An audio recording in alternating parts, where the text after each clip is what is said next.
when it comes to different drive styles, you'll find that some are better suited to power driving with a driver like this than others are. So where Phillips works pretty good for driving applications, it does have a tendency when you're driving larger screws to do something that is referred to as camming out, where the bit has a tendency to ride up out of the drive in the screw, and that can often result in stripping of the screw. So again, that can be minimized by using the proper clutch settings on your driver.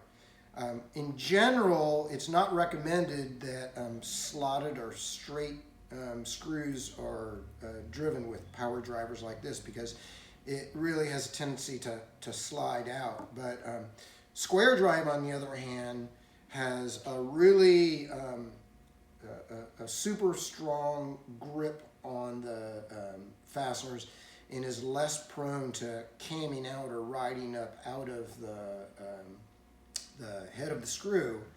But again, if you're not using the proper clutch setting, it may result in the stripping of the inside of the drive, or it might shear the head of the screw off altogether. And then that's just a huge headache to try and remove screws that have had the head stripped off of them. So let's look at a more demanding driving situation, and that would be when I'm starting to move into driving larger fasteners like this 1/4-inch lag bolt that I have here. So drivers like this are engineered or designed for driving hex head fasteners. In picking the appropriate bit for that fastener, one easy way to think about it is that we only want the threads cutting into the material. So we're looking for a drill bit that is equal to the diameter of that fastener, less the raised thread. So I'm essentially drilling away what would be the body of the diameter of the screw, less the threads or the high point of those threads. So again, take your drill bit, secure it into the chuck. I'm going to go ahead and set this back up into my drill setting. I'm going to drill my pilot hole.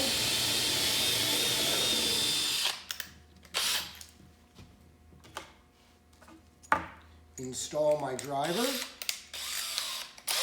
Reset the driver for an intermediate clutch setting, and because I'm driving this lag screw, which has much more resistance than something like that number 8 drywall screw, and I'm going to switch down to low speed, which is giving me more torque or more strength to be able to turn that screw in. So this particular bit holder has a magnet in it, which is really handy for being able to hold on to these fasteners. Center over the top of my material and start with low and slow. And here you can see that the clutch setting is too light in order to be able to bring that fastener in. You could hear that clutch engaging, so I'm going to go ahead and rotate that up to about 16. And here you can see we're almost flush to the surface, so maybe somewhere in the range of 18 to 19. Will bring me down flush to the surface of my material. So in addition to being able to use drivers for woodworking applications, I also find them exceptionally useful for driving sheet metal screws. So here we have a couple of examples of self-drilling, self-threading or tapping drywall screws.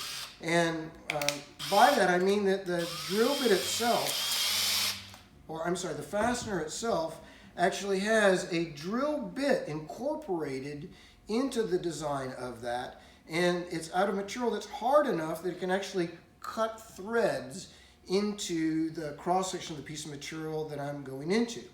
And remember the rule of 3, which is that I want a minimum of 3 of those threads in contact with the cross-section of my material at any given time.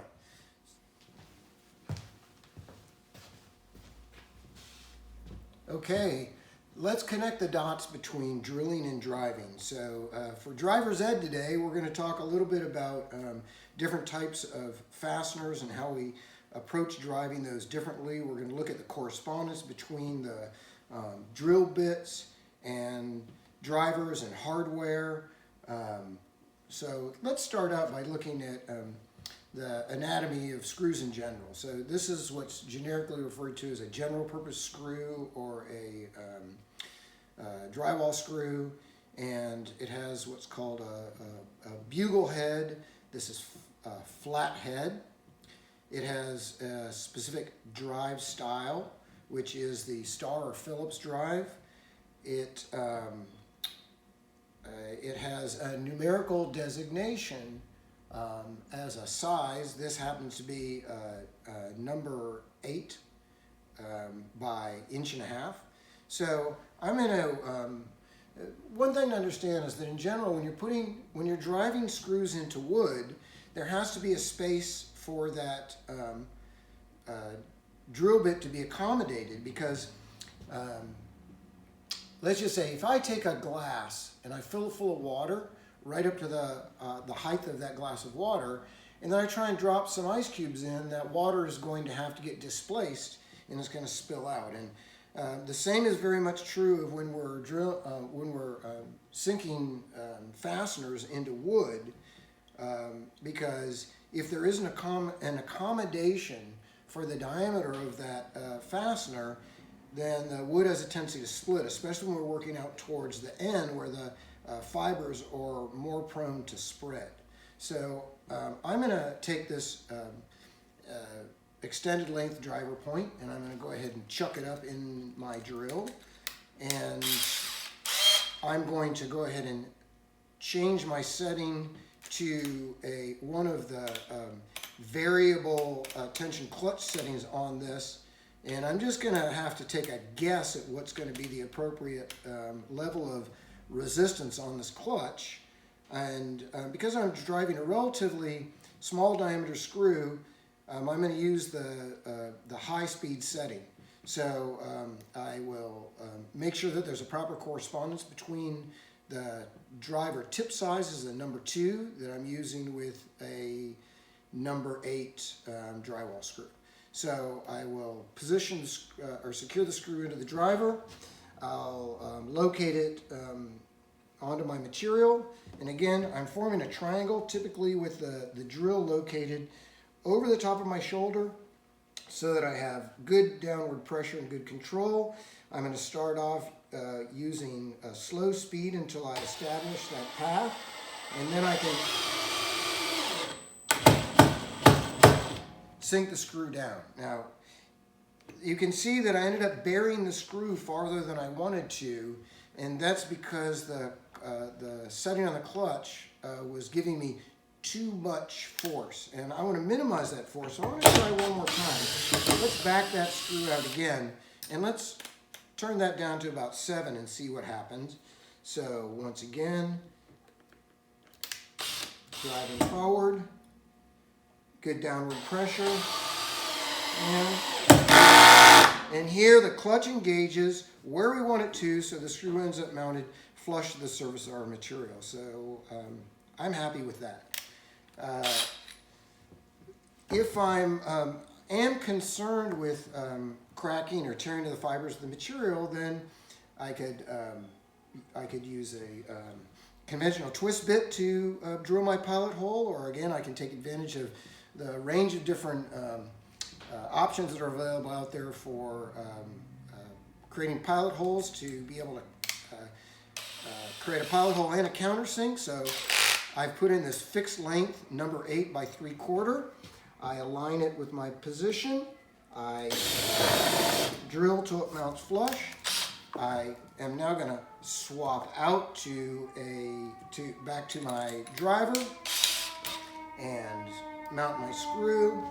And because it's a smaller screw, there's less load on that screw. I'm going to reduce the torque down to about 4 now, and let's see how that does. And again, nice flush mount to the surface of the material. So let's set that aside and let's look at some other options in terms of driver points. We know that they come in a range of different sizes. So here we had a number 2. Here we've got a number 4. Here we've got a square drive in a number 1 and a number 2 size. Here we have what's called a spanner drive, which is used for security locks.